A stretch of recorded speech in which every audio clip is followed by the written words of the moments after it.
Hey everyone, this is Laith bringing you my first video book review from my house. Today we'll be talking about The Hobbit by J.R.R. Tolkien. For those of you that do not know, The Hobbit acts as a prequel to the Lord of the Rings trilogy, and it really is a great read. The book starts with a hobbit named Bilbo. Hobbits are half-sized creatures with hairy feet, cozy homes, and they live pretty boring lives, to be honest. We meet Bilbo smoking a pipe when an old wizard named Gandalf comes by. Bilbo knows Gandalf as the man who sets off fireworks during holidays. Gandalf wants Bilbo to accompany him on an adventure, but Bilbo quickly declines. However, he does invite Gandalf for tea at some later point just to not seem rude, and Gandalf accepts. The next day, Bilbo finds his home filled with dwarves, only to find Gandalf and the head dwarf coming last. The company eats nearly everything Bilbo has to offer.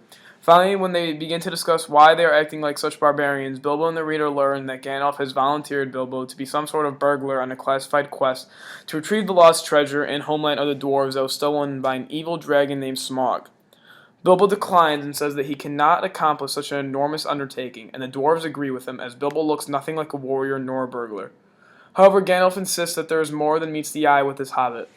Not long after the group sets out, they are captured by three hungry trolls who argue how they would like to eat them. Gandalf, using his wits, tricks them into staying outside when the sun comes out, and the trolls turn into stone, and the party is rescued. The party finds magic weapons among the trolls' possessions, and Bilbo gets a sword that turns blue when orcs are near. After passing through Rivendell, an elvish city/fortress, they set off through the misty mountains where the group is captured by goblins. They are forced to fight their way out, but throughout the chaos, they leave Bilbo behind. Bilbo, being scared, starts wandering through tunnels until he comes across a shiny ring which he puts in his pocket. Bilbo continues through the tunnel where he finds Gollum, a despicable creature who wants to eat Bilbo. Bilbo challenges Gollum to a riddles game, and Bilbo finally wins by asking Gollum, "What is in my pocket?" Gollum still wants to eat Bilbo, so he sets off to find the ring, for the ring has strange powers that can force people to do things and turn the bearer of the ring invisible. Bilbo is told by the ring to put it on, and while invisible he escapes, leaving Gollum furious over the stealing of his most precious belonging.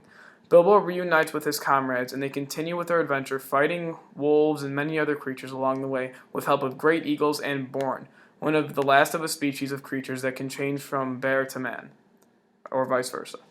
The company then gets closer to the mountain, but first they must pass the treacherous Mirkwood Forest, a terribly dark forest that is known to have evil in it. Gandalf must leave the group at this time as the evil lord is gaining power, and Gandalf must do everything in his power to investigate and slow the process down. The group is attacked by giant spiders, and it's up to Bilbo to save them using his ring and sword. To make matters even worse, the group is captured by elves and put into their prison cells. Bilbo manages to escape due to his invisibility and small size, and cleverly gets the dwarves to escape by having them sneak into barrels and float them down the river. By the time the elves realize what has happened, it is too late. The dwarves are gone. The barrels float down to Lake Town, the town that is closest to the Lonely Mountain and the treasure. Bilbo gets to the dragon and tricks him into revealing how to slay him. However, Bilbo angers the dragon, who then flies off to Lake Town to burn it down and kill everyone in the process.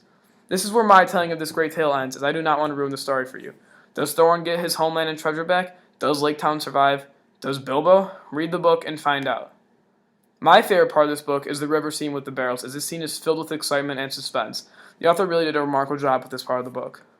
Some themes I noticed are heroism, or more specifically, Bilbo's transformation into a hero. He started out as a quiet, boring hobbit until suddenly he becomes a brave, heroic hobbit who fights trolls and dragons. This transformation reminds me of the archetypal hero chart that we learned earlier in my English class. This also may be an allusion to Englishmen because the author is English and wrote this book around the time of World War II, so it could be hinting at the bravery of the soldiers and how they are heroes in their own adventures. Symbol for the novel is Bilbo's sword, Sting. Named swords are always rarer than non-named swords. Another example of this is King Arthur's sword Excalibur. This book can relate to the real world today in the way that people should strive to have adventure in their lives. Obviously, people should not run off with wizards and fight dragons, but people can never truly know the world until they go out and experience it. You only live once is such a cliche term, but it fits with the connection of this book. Go out and make your life extraordinary. This connection also corresponds with the Dead Poets Society, which we just finished watching in our English class. That movie also has a great message.